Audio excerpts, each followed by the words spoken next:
This is the true story of one season in the life of a professional football team.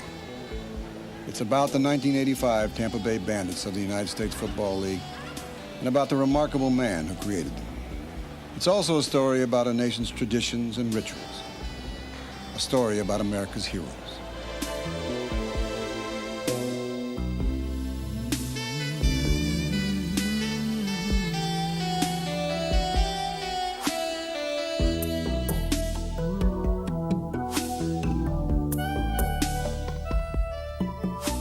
Pictures flash in front of our minds when we see these young men at this table.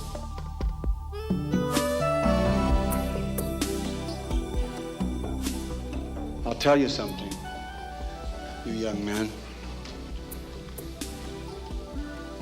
It'll go by so fast you won't even know it. There are so many people in this world that face each day with such bravery and with their head held high and walk up to us and give us something and don't take. So you've got to do it now. You've got to do it now. And when the coach makes that speech that everybody thinks is so silly and says, this could be the last football game you'll ever play in your life, play it like it's the last football game you ever played in your life.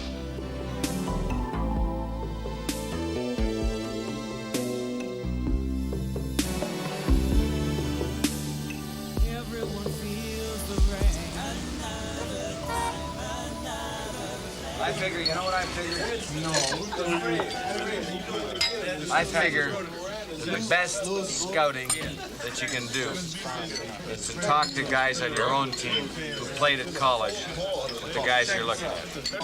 Forget the damn computer. Forget all the bullshit when all those NFL scouts decide what they want and they all say the same thing because they're all protecting their ass and they're protecting their jobs. The best thing that I can do as an owner is to talk to you who went to Tennessee to find about guys you played with and screw all the rest of those assholes. I hear that.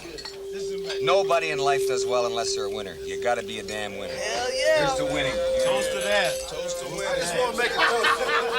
I want to make a toast. Go ahead, Big Cop. And this is beyond, this is all bullshit aside. I just want to a long... Serious. I want to make a toast.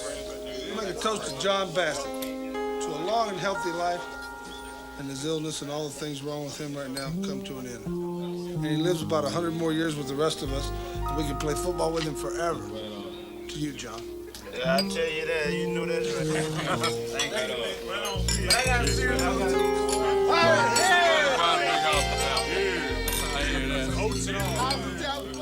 Like a lot of people, I always wanted to be a professional football player.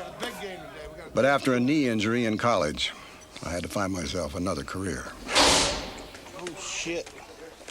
Then I met John Bassett and became a part owner of the Tampa Bay Bandits of the USFL. Back in 1985, there was nothing like bandit ball. All right, let's everybody bring it on up. Bring it on up here in the middle. Come on in and grab a hand. Lord in heaven, hallowed be thy name. Thy kingdom come, thy will be done, on earth as it is in heaven. Give us this day our daily bread, and forgive us our trespasses, as we forgive those who trespass against us. Lead us not into temptation, but deliver us from evil. Thine is the kingdom, power, and glory, forever and ever. Amen. All right, let's put it in here, everybody. Come on. Come on. Come on. We play 60 minutes of what? Bandit ball! What? Bandit ball! Bandit ball!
cup. All right, my man, don't rush y'all, all right? That's right, though. Don't rush y'all. All right. We're gonna keep going. Y'all keep coming now. From the time I got involved with this team, there was never a doubt about who was running the show. Mr. John F. Bassett, the P.T. Barnum of the Bandits. Don't get me wrong, I loved this team, and I had a real stake in how they did. But John did just about everything for the Bandits, but block and tackle. When I created something with the Tampa Bay Bandits, I created the Tampa Bay Bandits, and to this point, it's worked.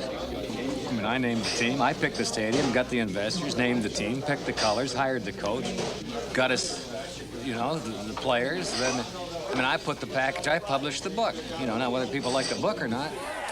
There's a football tradition of giving game balls to the guys who played the best. Gary Anderson's going to get it. Okay, Gary. But one time, the Bandits put a little spin on that old ritual. Special game ball for the owner who's been sick a little bit lately. Glad to have him with us, John. All right.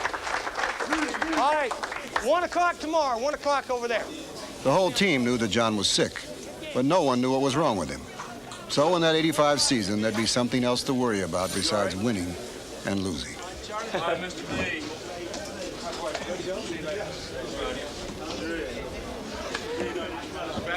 You just can't take out 2 or 3 pieces of paper and write down what the game plan is. That's, you know, it's the unknown that is the scary factor. Scary is probably not the right word, but it's the unknown. But this is getting ahead of the story. If we go back to the start of the '85 season, it seemed like any other. We had ourselves a hell of a team, and we thought we had a chance to win it all. You gonna leave me all whooped up like that? And John, well, John was his usual fiery self, determined to run the Bandits just a little bit differently than your typical team owner. America's right to have something done properly. America's sick and tired of overpaid, drugged-up fucking athletes and $20 tickets to go to sporting events and union hassles and what have you. Why do you think television ratings are off? Why do you think people don't go anymore? They're sick of it. Okay, real quickly here now. Let's play hard. Play full speed. Remember, you're going against your team, The man. first order of business in any football season is cutting down the roster. There were 90 guys in training camp, and only 45 would get to call themselves Bandits. The others would be waived, and for many of them, it would be a rude awakening. For some, the end of a lifelong dream. You think anybody picked this group up? We got 6 that'll go on the wire. Well, as I understand it, the total active roster is going to be 45. There were 8 Bandit coaches, and every day after practice, they'd get together and talk about who looked good and who they'd seen enough of.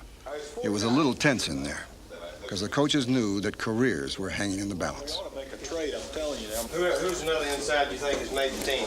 Office has made the ball club? Right now, I got to go with him. How about McAllister? Where's he at? Is he in this Right list? now. There's no difference between those two? Not very little. They'll both knock the shit out of you. But Tony may not last the whole year.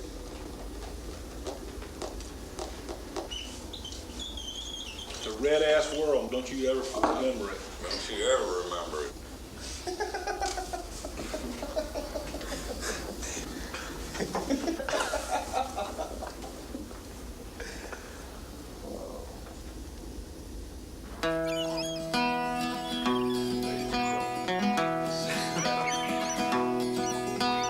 Mamas, don't let your babies grow up playing football. Don't let them put on the pads and the helmets and the cleats. Let them shake pom-poms and watch from the seats.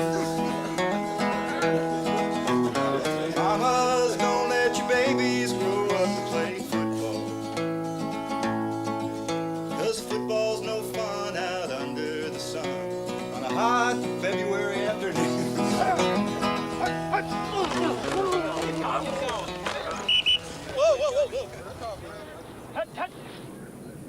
The Bandits' head coach was Steve Spurrier, the only Florida Gator to win the Heisman Trophy. Steve was the son of a preacher, but his chapel was the gridiron. Here's what I tell them. I said, fellas, first of all, if you're a good player, play hard, keep your nose clean, give good effort.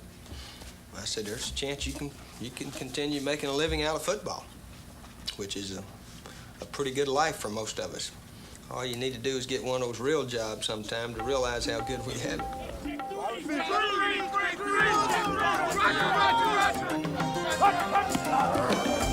Z sprint draw week, Z motion, twin, sprint draw week.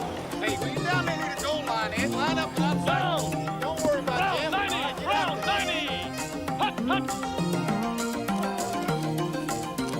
Football practice may seem like drudgery, but when you're trying to make a ball club, one screw-up can mean curtains. How can we run double salad?